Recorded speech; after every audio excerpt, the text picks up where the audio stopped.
Saudara, salah satu perusahaan yang digandeng oleh kartu prakerja adalah Ruang Guru yang menjadi sorotan. Sebabnya perusahaan ini merupakan milik staf khusus milenial Presiden Belva Devara. Adakah alasan khusus penunjukan perusahaan ini dalam kartu prakerja? Bersama saya melalui sambungan Skype akan hadir Direktur Eksekutif Manajemen Pelaksana Program Kartu Prakerja, Denny Puspa Purbasari. Dan nanti juga akan ada analis dari politik Universitas Islam Negeri Syarif Hidayatullah Jakarta dengan Adi Praitno dan juga Direktur Yeni Wahid Foundation, Mbak Yeni Wahid. Saya akan tunjukkan saudara bagaimana kemudian kartu prakerja ini bekerja. Kartu prakerja ini adalah kartu yang merupakan bantuan biaya pelatihan kerja dan dilaksanakan atau diselenggarakan secara daring dalam jaringan atau online. Kartu prakerja ini memiliki anggaran 20 triliun rupiah, namun untuk penerimanya ini 5,6 triliun. Penerimanya adalah WNI usia 18 tahun ke atas yang tidak bekerja. Prioritasnya adalah korban PHK dan pelaku usaha kecil terdampak COVID-19. Ada informasi kembali saudara terkait dengan manfaat kartu prakerja di mana ada bantuan pelatihan sebesar 1 juta rupiah. 1 juta rupiah ini diberikan bukan berupa tunai tetapi berupa senilai pelatihan yang diberikan kepada peserta kartu prakerja. Lalu kemudian ada uang tunai juga yang diberikan sebesar Rp600.000 per bulan hingga 4 bulan. Ini diberikan pasca pelatihan berupa insentif uang tunai. Dan kemudian juga ada uang Rp50.000 per survei dan dilakukan 3 kali survei selama pelaksanaan kartu prakerja berlangsung pada pesertanya. Setiap peserta mendapat Rp3.550.000, ini rinciannya saudara. Saya sudah terhubung dengan Mbak Yeni Wahid, Direktur Eksekutif Yeni Wahid Foundation. Mbak Yeni, selamat malam. Terima kasih telah hadir di program, memberikan informasi di program Aiman. Mbak Yeni, apa yang bisa Anda sampaikan terkait kartu prakerja? Bukan hanya soal pelaksanaannya, tapi juga ada gaduh bisnis staf sus milenial Presiden di sana.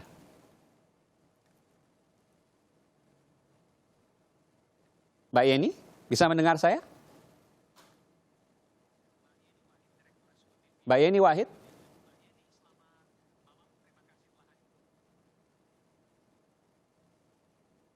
Iya.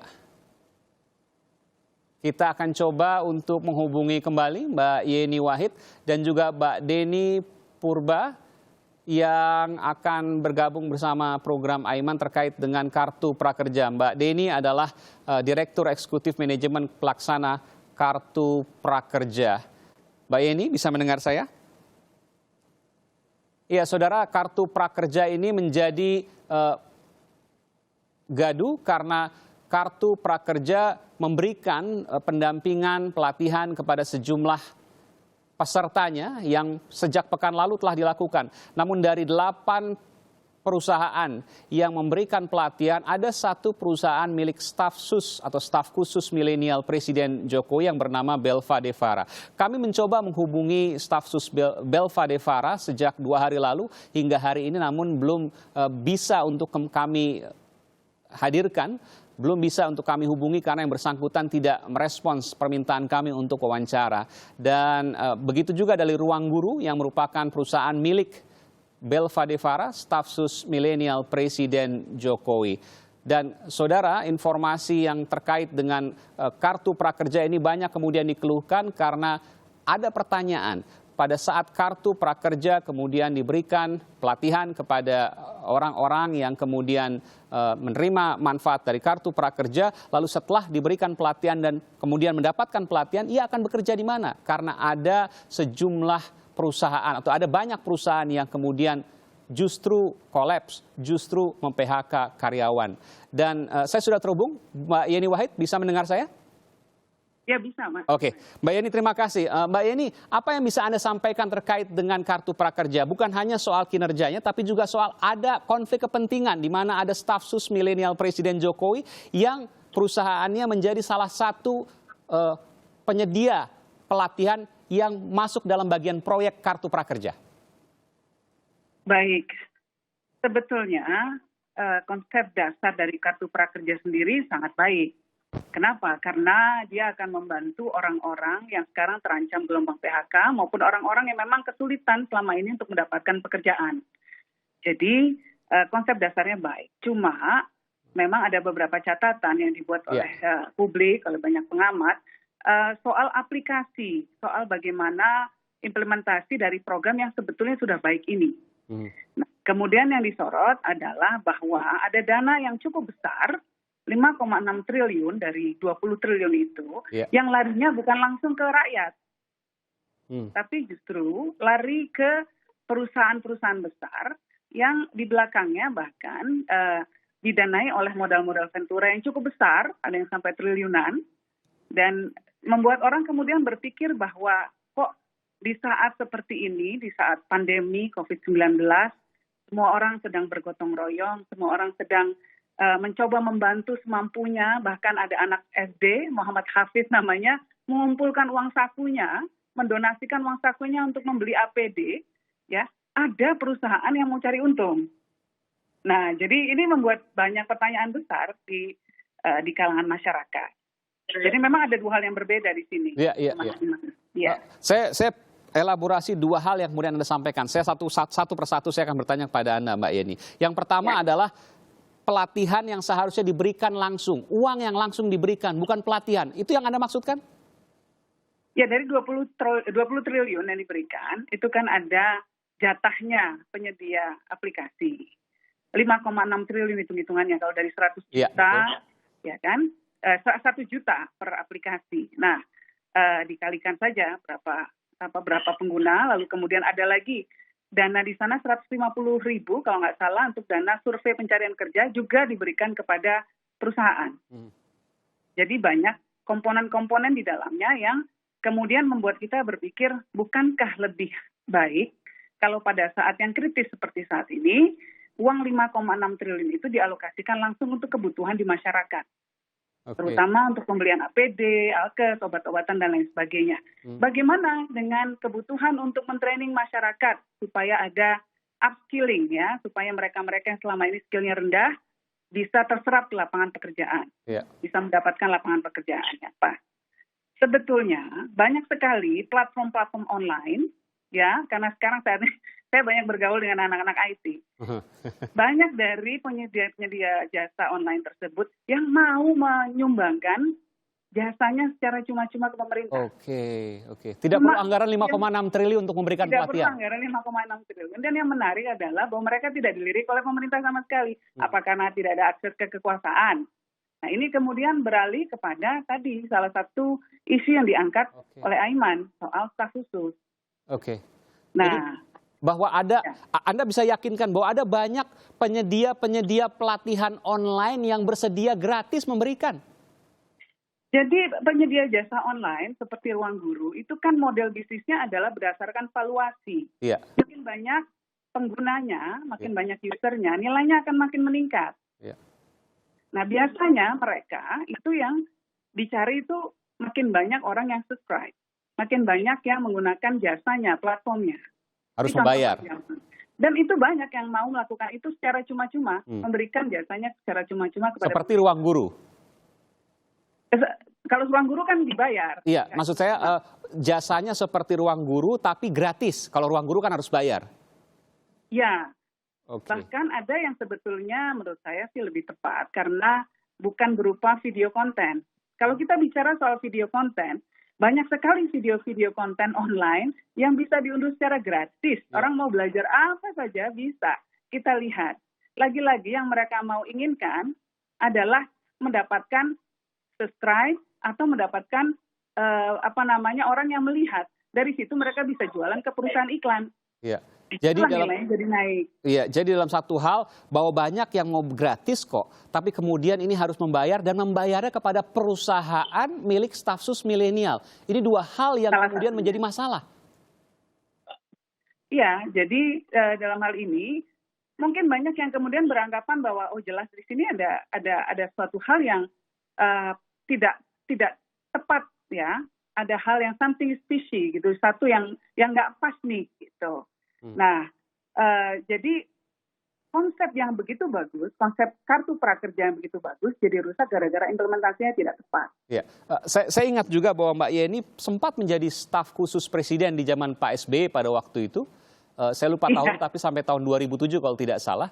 Apakah iya. pernah ada juga hal-hal seperti ini, bahwa ada katakanlah program khusus di mana stafsus, katakanlah Mbak Yeni saya tahu juga punya yayasan, juga punya perusahaan, boleh kemudian untuk mengikuti hal-hal seperti itu, apakah itu mafhum untuk dilakukan di kalangan istana? Saya ingin tanya. Gini Aiman, kita kalau sudah menjadi pejabat publik, kita harus mengambil rambu-rambu etika yang lebih rigid lagi dibandingkan orang lain. Jangan sampai dituduh kita telah melakukan abuse of power atau penyalahgunaan kewenangan. Jangan sampai kemudian ada konflik kepentingan terjadi karena jalinan bisnis yang kita lakukan. Jadi kalau saya pribadi waktu itu memang sangat menjaga sekali bagaimana saya berinteraksi dengan orang lain.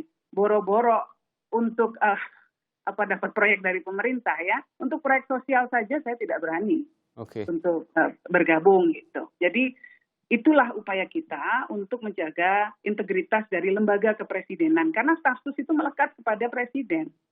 Apapun yang kita lakukan sebagai stafsus akan terefleksi kepada pimpinan kita. Ini harus kita jaga betul. Meskipun kalau kesempatan itu mungkin ada dan bisa, tapi kemudian tinggal bagaimana personnya, tinggal bagaimana individunya. Bukankah begitu, Mbak Yeni?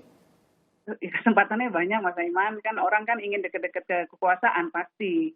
Orang ingin mendapatkan keuntungan dari kedekatan dengan kekuasaan. Pastinya akses kepada kekuasaan, gimana caranya melobi atau mendekati supaya bisa ada keputusan-keputusan, kebijakan-kebijakan yang menguntungkan dirinya atau perusahaannya, temannya, dan lain sebagainya. Inilah yang disebut perilaku kolutif, inilah yang disebut perilaku nepotisme. Dan inilah yang ketika masa pra-reformasi kita lawan habis-habisan, mahasiswa banyak yang gugur karena ini, aktivis banyak yang gugur karena ini, jangan kita kembali ke masa-masa itu. Apa solusi Mbak Yeni? Mbak Yeni pernah menjadi stafsus, Mbak Yeni juga pernah tinggal di lingkungan istana karena putri Presiden ketiga Republik Indonesia, Gus Dur. Apa yang bisa Mbak Yeni sampaikan? Karena ini terkait dengan, saya boleh katakan bahwa ini permasalahan yang ada di istana, kalau tidak mau dikatakan lebih parah lagi sebagai sebuah skandal. Jaga jarak, lakukan disiplin diri, ya, korbankanlah dirimu. Kalau yang namanya jabat publik, janganlah mencoba atau janganlah beranggapan bisa mendapatkan keuntungan finansial yang besar. Keuntungan yang didapat adalah kesempatan untuk berbuat lebih banyak lagi bagi rakyat Indonesia. Keuntungan yang akan didapat adalah kesempatan untuk berkarya bagi negara dan bangsa. Jadi kalau sampai ada ada kegiatan-kegiatan yang kemudian bisa berujung kepada kepentingan diri sendiri atau kepada keuntungan finansial untuk grupnya, untuk keluarganya dan lain sebagainya, sebaiknya jauhi dan jaga jarak dari hal-hal semacam itu. Mbak Yeni, tentu kami juga mengundang Belva Devara secara khusus di program Aiman, namun yang bersangkutan tidak merespons undangan kami, begitu juga dengan pihak dari Ruang Guru. Mungkin Mbak Yeni sesama mantan stafsus, yang sekarang masih stafsus, ada pesan khusus untuk yang bersangkutan, Mas Belva Devara, dan juga sebelumnya kita mendengar ada surat di mana disampaikan oleh Andi Taufan Garuda Putra terkait dengan surat yang disampaikan kepada Kemendes untuk perusahaannya bisa ikut serta dalam sebuah proyek terkait penanganan COVID-19. Belva dan Andi ini anak-anak muda yang punya semangat tinggi, anak-anak baik yang ingin berbuat lah, kira-kira seperti itu. Cuma mungkin mereka agak kesulitan untuk switch ya, untuk berubah, untuk melihat bahwa perannya sekarang sudah berbeda. Bukan lagi peran sebagai pengusaha muda, bukan penggagas startup milenial dan lain sebagainya, tetapi orang yang berada dalam lingkaran kekuasaan. Nah, untuk itu mungkin memang adik-adik ini perlu diberikan mentoring yang lebih tinggi lagi, yang lebih banyak lagi, agar lebih bisa mengerti konsep conflict of interest. Karena bagaimanapun, lagi-lagi, anak-anak ini punya masa depan yang cerah. Mereka jelas anak-anak yang cerdas, anak-anak yang punya bakat besar, punya jiwa entrepreneurship yang tinggi sekali. Kita harus bimbing mereka agar tidak melakukan kesalahan-kesalahan semacam ini. Nah, saya berharap mereka bisa mengambil pelajaran dari kejadian ini dan segera mengambil posisi, apakah posisinya ingin berada dalam pemerintahan atau tetap ingin menjadi pengusaha. Tidak bisa digabungkan dua-duanya.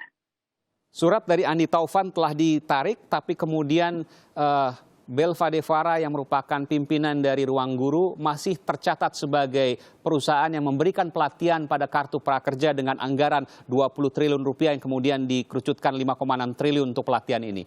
Apakah berarti ini seharusnya Ruang Guru angkat kaki dari prakerja atau Belva Devara yang kemudian mundur dari Ruang Guru? Yang mana kemudian harus dipilih? Persoalannya sekarang sudah berbeda karena ketika persoalan ini menjadi besar dan orang lebih mencermati apa itu Ruang Guru, apa itu platform-platform lainnya, persoalan bergeser dari cuma sekedar bahwa perusahaan yang pernah digagas oleh Belva ini mendapatkan mendapatkan menjadi mitra pemerintah. Tapi Ruang Gurunya sendiri saat ini sedang menjalani public scrutiny. Jadi sedang menjalani publik sedang melihat apa sih yang ditawarkan. Dan kemudian yang tadi saya katakan, publik kemudian bisa membandingkan bahwa apa yang ditawarkan oleh Ruang Guru misalnya sebetulnya disediakan oleh layanan-layanan online lainnya dengan gratis. Nah, ini jadi pertanyaan lain, berbeda lagi dengan kasus Belva. Kalau Belva jelas, dia harus memilih menjadi staf khusus presiden atau menjadi pengusaha. Itu salah satu yang harus dia pilih. Ya. Baik, terima kasih informasi yang sungguh bermanfaat. Terima kasih Mbak Yeni Wahid, putri dari Presiden ketiga Republik Indonesia Abdurrahman Wahid, dan juga mantan staf sus di era Presiden Susilo Bambang Yudhoyono. Terima kasih telah memberikan informasi di program Aiman. Mbak Yeni Wahid, Direktur dari Yeni Wahid Foundation. Terima kasih. Wahid Foundation, nggak pakai. Iya. Baik, saudara, bagaimana kemudian seharusnya posisi pemilik sebuah perusahaan yang ditunjuk menjadi pejabat negara seperti staf khusus presiden bersikap? Sesaat lagi saya akan bahasnya langsung bersama dengan Direktur Eksekutif Manajemen Pelaksana Kartu Prakerja dan juga analis politik dari UIN Syarif Hidayatullah Jakarta. Saya akan segera kembali.